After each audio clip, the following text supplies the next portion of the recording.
Mabubuhay ka sa kahihiyan, mawawalan ng dignity. Sana next life mong cooking ina ka, maging chainsaw ka ni Tipsy D. Iya mo mama mo dahil meron siyang kapansanan. Masakit yun bilang magulang kasi kadugo ka niya na tunay. Oo, bingot ng mama mo pero binigyan ka nun ng buhay.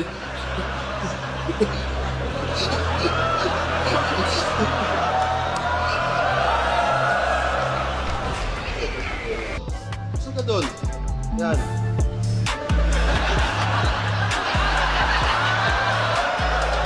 Saan ka doon ha?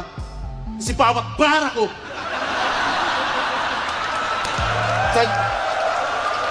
Sadya ba? Sadya ba? Ha? Diba? Ito si Poison gayahin ko, diba?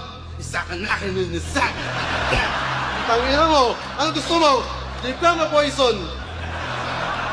Ito, gago rin eh, no? Bine-breakdown ng jokes, bars, kada detail ng skill set.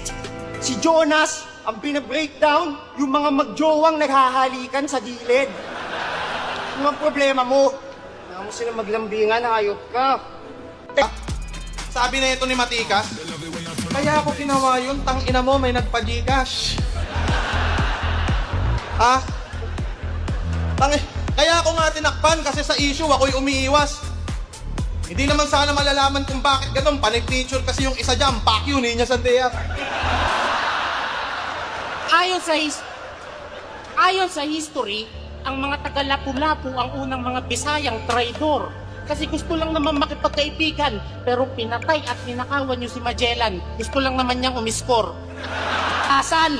Walang matalinong tao. Lahat nagugulangan. Alam mo kung anong kailangan?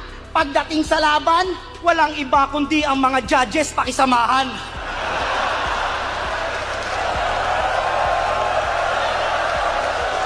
Pag sinasabihan ka, laging labas sa kabila. Kahit konti na respeto, ni wala siyang mahita. Masama na loob ng mama mo, nahihiya lang magsalita.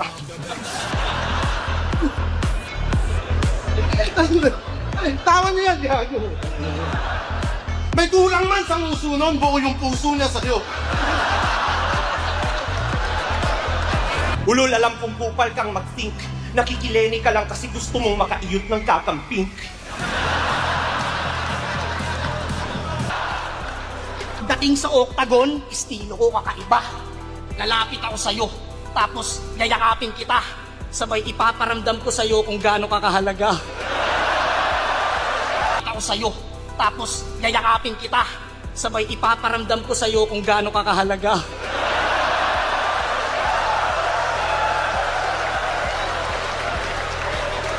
Ay, kinilig oh, kinilig.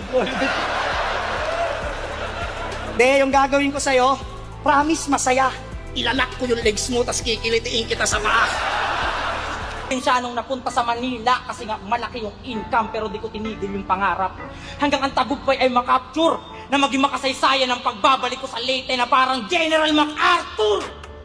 I shall reborn to be fight.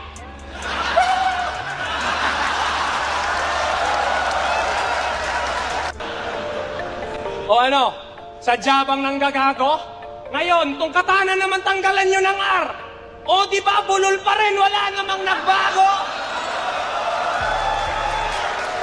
Tumambay pa kasi sa parking lot. Tangina, napaka-bobo. Akala niya siguro pag aalis na, tatawagin siya ng piloto. Ban! Tara na, Ban! Aalis na tayo, Ban! Di ba taga Surigao ka? Tangina mo, aswang. Pag sumali kayo sa grupo niya, napakadaming benepisyo. Solid bonding, unang meeting, ganap tayong Antikristo. Kagrupo niya, si Ban, Cancer, mga grabe pumaslang. Ang tawag sa grupo nila ay United Aswang. Alam mo, Enigma, na-late pa. Iniwan ng eroplano. Banta nga talaga to. Bugok. Yung TF mo, kulang pa sa pinambayad sa rebook.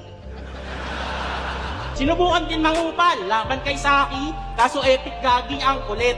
Magkabit daw ng tempered glass kasi Muslim. Tapos biglang pinawi lang ulit. Anong respeto sa mga kapatid nating Muslim? At bigla kang tumutupi. Na-realize mo din, no, na sa Mindanao ka uuwi. Kalito ng Pinoy henyo, puta, 3 words ka siya. Mukha kang Mona Lisa na low budget. Di yan asset. Pag umaattend ka ng Ash Wednesday, roller gamit. Minsan nga sinasaboy na kailangan pa na sa long range. Kaya pinayuko na lang siya ng pare, tas yung abo ni Lebron James. Pero maswerte ka pa rin kasi walang AI. Kaya nakaligtas ka, boss. Sa mga edit na pagsapak, biglang lalabas yung Diyos. Meron, laban niya kay MP3. Pansin nyo, galit na galit to sa bading kasi na-stapa siya ng 150. Ba't kasi pumayag kang send to Gcash? Eh wala ka namang Gcash. Tanga! Naisahan ka! Na komportable sa bading kasi nga binibaby ka, bro. Hinahabol niya yung 150, talagang nag-iinaso. Pinangakuan siyang ipapadala sa Palawan, lam yung sagot ng pisti na to. Bakit sa Palawan? Tagaliti ako. Tama talaga. Mong yan, nagbabasketball reference ka pa, tropa? Pero napanood ko yung video mo, magaling ka magdala ng droga. Pero bakit naman ganon? Unang labang ko ng taon, binigyan mo ako ng Tarzan! Pati na lang ikaw, boss! Para matapos na lahat to! Ano? Kaya opisyal din kitang hinahamon sa mga ginagawa mo sa akin! Gawin nyo nga sa ahon, maglaban kayo ni Boss P! Walang perpektong estilo. Lahat nabubutasan. Walang matalinong tao. Lahat nagugulangan. Alam mo kung anong kailangan? Pagdating sa laban, walang iba kundi ang mga judges pakisamahan. Another Bisaya in the city. Mapapahiya kayo sa amin, tol. Ang ina nyo, mga Bisakol, ginagawa nyong suntukan yung simpleng basketball. Kaya Jologs pumorma, di marunong tumerno, geng-geng. Dapat sa mga katulad yung Bisaya, di na pinapapasok sa SM.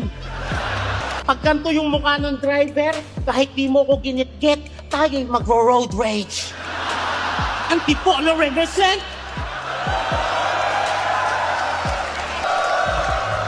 Tapos lang yan to no? Bars ng bars ang leche. Kada bars mo, 3 dikit sa dede.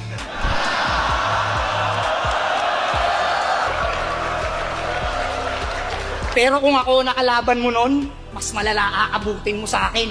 Sa backstage pa lang, sasapakin na kita habang kumakain. Susuntok-suntokin ko yung mukha mo. Kahit na dumugo pa, sasabihin ko sa management natin ikaw nanguna. Kaya panay na lang pamimiloso po. Wala namang filosofiya. O sige, anong nauna, yung manok o yung itlog ni Enigma? Yung basketball court sa kanila nasa gubat talaga namang nakakatroma. Pag lumay-up ka doon ng jelly, may sasabay sa'yo na cobra. Kwenta-kwenta ka laban, pukin ang ina mo. Isa kang hangal. Dinamay mo pa yung tatay ko. Di ba yung lola mo nung bagyo natagpuan nakabara sa kanal? Gago pa talaga. Gago to. Tapos ipagyayabang mo dito na matapang ka kasi waray ka. Baka pag sinugod tayo dito, isa ka sa mga hindi pumalag. Ako, wala akong takot na pupunta ng China para sigawan sila ng Where is the love?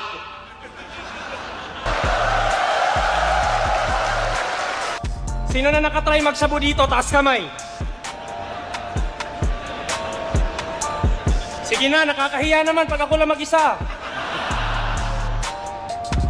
Ayun, si Kuya Pakundo, 2 kamay tinataas niya. Yung nawawalang sikat na vlogger, matatagpuan sa ulam nila. Langhap sarap, kakaiba, parang niluto ng kano. Unang kagat, yung balat, puta may guardians pang tato.